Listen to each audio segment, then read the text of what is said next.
The movie starts approximately 20,000 years ago, somewhere in prehistoric Europe. Tao leads a small squad of hunters as they prepare to attack a herd of bison. The bison stampede off the cliff due to a wall of spears created by hunters, but 3 of them survive. Tao's son Keda gets pursued by one of the bulls. It slams brutally on his face with its horns and drags him to the cliff's edge to flip him into the depths. Seeing his son in danger, Tao strikes the beast with his spear. It all starts a week before when the tribe's teenagers are put to test their spear-making skills. Keda and his friend Kappa are the only ones who have passed, thus they will be taken on the last hunting expedition before the winter arrives. They are also beaten up by the other guys to learn that pain will accompany them on their journey, and they are blessed by the local shaman around the campfire as part of the ritual that designates them as adults. Keda overhears Tao and his mother Ro chatting while pretending to be asleep. Ro doubts Keda's ability to hunt because he is led with his heart rather than his spear, but Tao believes he must do his part and justify himself to the tribe. The hunting party departs the next morning after saying their farewell and securing the shaman's approval. The party begins their trip across the land by following the ancient path established by their forefathers, who carved a series of rock formations that serve as a route for them to follow and hand paintings pointing in the direction of the hunting grounds. While on their journey, they meet across another hunting team commanded by Zai, an old friend of Tao, who has recently lost his son. After that, both parties embark on a journey together. Later they find a wild boar and injure it with a spear. Tao tells his son to kill the boar, but he could not do it, which prompts Tao to chastise Keda. One night when they detect a noise behind them while eating by the fire, they quickly take defensive positions. When nothing happens, they relax, which seems to be a mistake. A cave lion appears out of nowhere and snatches Kappa, taking him away to devour.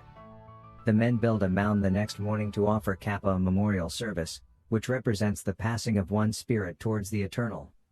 When they locate a huge and safe cave to sleep in the evening, Tao takes advantage of the situation to get Keda a tattoo of constellations, just like him, so he can always find his way home. After many days, they ultimately uncover a dump track that leads to a herd of bison, which brings the story back to the beginning. Keda tries to grab onto a rocky cliff edge as he falls, but he slips and lands on a lower ledge, where he breaks his leg and passes out. Tao tries to climb down, desperate to save his son, but his companions stop him, pointing out that it is too late. When he doesn't wake up, he stays on the edge of the valley all day and night calling his son. The next morning, his father and other men create a small structure made of stones as a gesture of grief. On the other hand, a vulture appears and rests on Keda's chest. The vulture begins to bite him, but Keda awakens and throws it away before it could do any harm. He's been unconscious the whole time. He shouts out to his father, but they don't respond because they've already abandoned him. He begins to descend the cliff, but due to his injured leg, he cannot use his full energy. He must also be cautious because of the deep valley down. After some time the rain begins and the valley gets filled with water. When his hand slips, he falls into the water. However, his life gets spared and gets washed away to an unknown place. He ties his broken leg with sticks and climbs the cliff. To his dismay, he finds a bunch of stones placed in his memory. He spends the entire night on the dead tree. A pack of wolves start chasing Keda when he finds water. He immediately runs towards the tree to save his life, but one of the wolves catches his foot. Keda injures it with a knife. Eventually, the wolf growls and howls at him the whole night. The next morning we notice only the injured wolf below the tree. Keda gets down from the tree and prepares to kill the wolf to relieve it from the pain, but he could not do it because he feels pity looking at it. He takes the wolf after tying its mouth to a cave where his tribesmen stayed one night and attend to her wounds. The next morning he goes out and brings some herbs that could heal his injury. The wolf unties itself, while Keda was drinking water. He offers water to the wolf. Initially it growls at him, but after seeing the indications, it settles down and sips the water. Keda further offers worms to her. As they were staying in that cave, slowly a bonding develops between them. One night Keda checks the constellation of stars with the tattoo on his hand which was done by his father and realizes that he has to return home. The next morning he embarks on a journey to reach his home.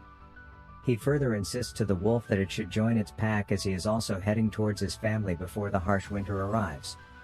While he was heading to his family, he notices that the wolf was following him even after his several warnings. But the wolf does not stop following him. Keda thinks that the wolf is hungry when it could not hunt a wild boar. He gives some worms to the wolf which he has been eating, and for the first time, it eats from his hands. We can infer that the two have become good friends. Later, that wolf catches a rabbit and they both devour it. The wolf wakes him up one morning by licking his face. Keda realizes that the wolf was stinking, so they decide to take a bath. Keda tosses the wolf into the water, and the two of them take a bath together. Since the wolf is a predator, it catches a fish to eat. They both resume their journey and hunt together once more. The wolf is given the name Alpha by Keda, and one night as they were eating together, some wolves appear, and Alpha goes to them. Keda believes it is the Alpha's family, and he convinces him to accompany them. Alpha departs from there with her family. In the morning, Keda travels back to his house as winter has arrived once again and he needs to navigate through the snowstorms. He notices some wolves were devouring a dead animal, and Alpha was present there. But the wolves were refusing to let him eat the prey, so he charges toward Alpha. As he runs toward the wolf, the ice beneath him cracks, and he falls into the water. Now we can realize that he was running through a frozen lake. Alpha rushes up to him and attempts to leap to liberate him, but the ice was very thick. Keda breaks the ice with his knife and emerges from the water. Finally, they get reunited. He removes his clothes as quickly as possible and lights a small fire, where they both sleep together. The next day, they go together and he sees a tent, which makes him glad since he can see another individual after such a long time. However, when he gets close enough, he notices that the person has already died due to the harsh cold. Keda and Alpha move ahead after taking the bow from him. When some hyenas attack them, they flee to a cave for protection. They discover that the cave is home to a lion and it attacks Keda. After looking at him, Alpha attacks the loin, and Alpha seems to be in a vulnerable position. Keda couldn't take it any longer, so he attacks the lion with the arrow and bow to kill it. Later he applies some medicine to Alpha's wounds and tells her that she is also one among them. The next morning he once again heads toward his destination in the snow blizzards and discovers the sacred memorial that was erected by his ancestors, which makes him happy as he was heading on the right path. Alpha falls on the snow as it's injured and was unable to walk. Keda lifts her and walks for a distance, but he also falls to the ground as he is also completely exhausted. He closes his eyes and dreams about his mother on the night before he joined his tribe for the hunt, who tells his father that Keda should be left at home as he is still young and inexperienced. But Tao believes that she is worrying way too much about her son since he is not as weak as she believes. Suddenly Keda awakes after dreaming about his parents, and with full courage he again heads towards the destination after lifting Alpha. After a few hours of journey, he could see his habitat from a distance. Finally, he reaches his tribe with Alpha. All the tribesmen get shocked when they see a live wolf in his hands. Keda's parents just get astonished and happy when they see him. Keda requests his father to save Alpha at any cost. After some time Alpha gets fainted. Later Shaman inspects Alpha and finds out that she is a female ready to give birth. Later we notice that all the puppies are healthy and also helping the tribesmen in hunting when they are fully grown up. This marks the end of the movie. Thanks for watching.